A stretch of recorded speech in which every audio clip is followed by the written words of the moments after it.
Ya, halo teman-teman, kembali lagi channel R27 Sport. Dan video kali ini kita akan kembali membahas Timnas Indonesia. Dan kemarin, puji Tuhan, Timnas Indonesia berhasil meraih kemenangan yang kedua selama kualifikasi Piala Dunia Zona Asia ronde ketiga. Dan kemenangan yang dapat Indonesia atas Bahrain dengan skor tipis 1-0. Ya, di pertandingan kemarin, luar biasa, kebalikan dari pertandingan saat melawan Australia di beberapa hari sebelumnya. Di pertandingan kemarin, Patrick Kluivert benar-benar merubah strategi, berbeda dengan saat melawan Australia. Seperti yang saya bilang di video sebelumnya, bahwa staff dan pelatih pasti belajar dari pertandingan ketika melawan Australia. Dan hasilnya, ya, strategi yang diturunkan kemarin kembali lagi ke strategi yang pernah atau sudah dipakai Timnas Indonesia di era kepelatihan sebelumnya, yakni dengan formasi 3-4-3, dimana ketika melawan Australia, Patrick Kluivert ini mencoba menggunakan strategi total football, yakni dengan total menyerang, high pressing, dan ternyata gagal total karena ya kualitas pemainnya belum mumpuni, kapasitas pemainnya belum mumpuni untuk menggunakan strategi itu.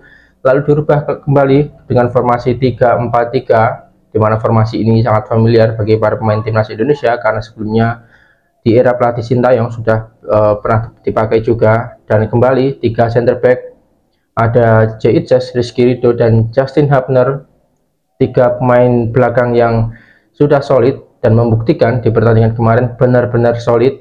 Salut kepada Rizky Ridho terutama, di mana di pertandingan kemarin dia tampil luar biasa, reading the game-nya, pembacaan bolanya, sehingga dia berhasil memotong setiap serangan yang dilakukan Bahrain, dan posisinya sangat tepat, sangat bagus. Ya, saya sendiri sangat bangga kemarin melihat Rizky Ridho, dan semoga pemain ini masih sangat muda, masih berusia sekitar 23, karirnya masih panjang. Semoga setelah kualifikasi Piala Dunia Zona Asia ini banyak klub-klub dari luar negeri yang tertarik untuk mengontrak Rizky Ridho, sehingga Rizky Ridho bisa lebih belajar lagi di liga-liga luar dan keluar dari Liga 1, karena ya potensinya sangat luar biasa. Secara individu dia memiliki ketenangan yang luar biasa, terbukti bahwa menit bermain yang diberikan pelatih di klub maupun di timnas benar-benar membentuk seorang Rizky Ridho, apalagi dia memiliki duet yang cukup membantu dia juga, seperti J.Itzes dengan pengalamannya bermain di Italia, membuat Rizky Ridho benar-benar menjadi pemain yang semakin matang. Dan ya, besar harapan saya untuk pemain yang satu ini. Ya, lalu kembali ke pertandingan kemarin dengan formasi 3-4-3, back ada J.Itzes, Rizky Ridho, dan juga Justin Hubner. Lalu di tengah ada Joey Pelipesi dan juga Tom Haye sebagai pengatur serangan, Joey Pelipesi sebagai defensive midfielder. Lalu di sisi kanan dan kiri ada Kelvin Verdonk dan juga Kevin Dix. Ya, lagi di pertandingan ini Kelvin Verdonk kembali ke posisi aslinya, yakni di wing kiri, di mana posisi yang sering dia tempati ketika pertandingan di pelatih yang sebelumnya, yakni Sintayong. Dan di pertandingan kemarin kita bisa lihat betapa enjoynya dia bisa lari ke depan dan ke belakang, dan beberapa kali dia melakukan intercept penting dengan kemampuan speednya, dan ya luar biasa. Jadi di pertandingan kemarin timnas menguasai bola, menguasai serangan, menguasai pertandingan, dan mampu mengurung Bahrain. Dan Tom Haye tampil luar biasa dengan umpan-umpannya, akurasi umpannya yang luar biasa. Dia umpan ke kanan dan ke kiri, di mana ada Kelvin Verdonk dan juga Kevin Dix. Kevin Dix di pertandingan kemarin secara spirit sungguh luar biasa, meskipun ada beberapa momen dia kehilangan bola, kontrolnya lepas, dan bisa direbut atau mudah kehilangan bola, tapi ya spirit fightingnya sungguh-sungguh patut kita acungi jempol. Di pertandingan kemarin tidak ada yang bermain jelek, semuanya bermain dengan bagus, semuanya memiliki peran dalam kemenangan timnas kemarin. Dan di pertandingan ini di depan Marcelo Ferdinand, Ragnar, dan juga Ole Romeni, di mana Ole Romeni sebagai ujung tombak, lalu Marcelino dan juga Ragnar di sisi kanan dan kirinya. Di pertandingan ini harus saya akui Ragnar bermain sedikit di bawah dari kemampuan yang biasa dia tunjukkan di pertandingan-pertandingan sebelumnya. Ya, mungkin karena sudah lama juga dia tidak bermain, lalu pertandingan melawan Australia dia juga absen, jadi sentuhannya sedikit kurang terlihat kemarin, meskipun ya dia mampu mengimbangi, tapi biasanya dia bisa tampil lebih bagus dari itu.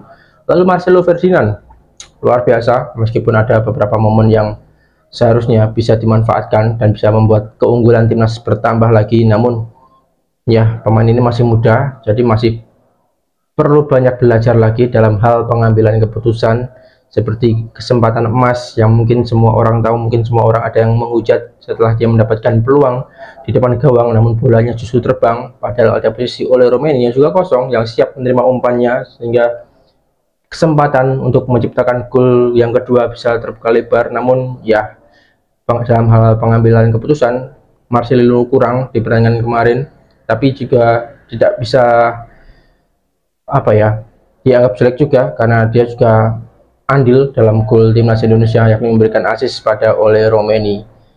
Ya, jadi overall pertandingan kemarin berjalan sangat bagus, enak ditonton juga, tidak terlalu bertahan dan menyerang kadang melakukan high pressing. Namun yang kemarin terlihat dan melawan Australia tidak terlihat adalah antisipasi dalam hal serangan balik, gimana Rizky Ridho dan juga Kelvin Verdonk dengan sprintnya mampu mengantisipasi setiap serangan balik yang dilakukan oleh Bahrain.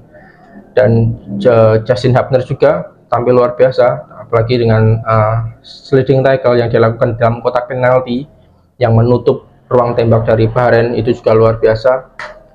Ya, semua tampil luar biasa, apalagi pemain-pemain pengganti seperti Ricky Kambuaya juga tampil luar biasa. Eliano kurang karena dia juga sempat mendapatkan peluang di depan gawang setelah umpan dari Ricky Kambuaya, namun tendangannya justru melambung, sama halnya dengan Marcelino. Ya, masih semuanya proses, lagi-lagi semuanya harus proses untuk dua pemain-pemain muda ini, Eliano dan juga Marcelino. Oke, jadi kemenangan kemarin membuat timnas Indonesia saat ini mengoleksi poin 9, menempel ketat Arab Saudi di peringkat ketiga, Indonesia di peringkat keempat, di mana Arab mengoleksi 10 poin. Artinya kesempatan untuk dapat lolos ke ronde 4 ini masih terbuka lebar, apalagi setelah pertandingan melawan Bahrain kemarin masih ada 2 pertandingan lagi pada bulan Juni. Yang pertama menghadapi Cina, kemungkinan besar seharusnya kita bisa menang melawan Cina di Indonesia.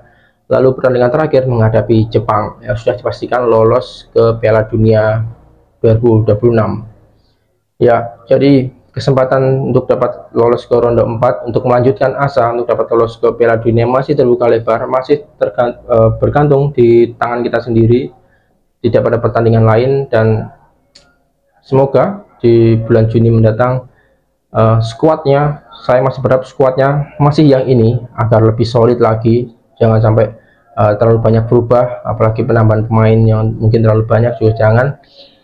Biarkan chemistry pemain ini semakin matang, dan mungkin itu akan menjadi sebuah kekuatan sendiri bagi timnas Indonesia ke depannya.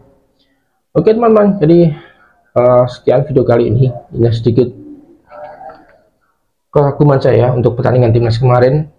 Dan ya, kemenangan 1-0, 3 poin tetap ya kita nikmati sampai dengan bulan Juni yang mendatang. Oke teman-teman, sekian video kali ini, terima kasih sudah menyaksikan dan sampai jumpa.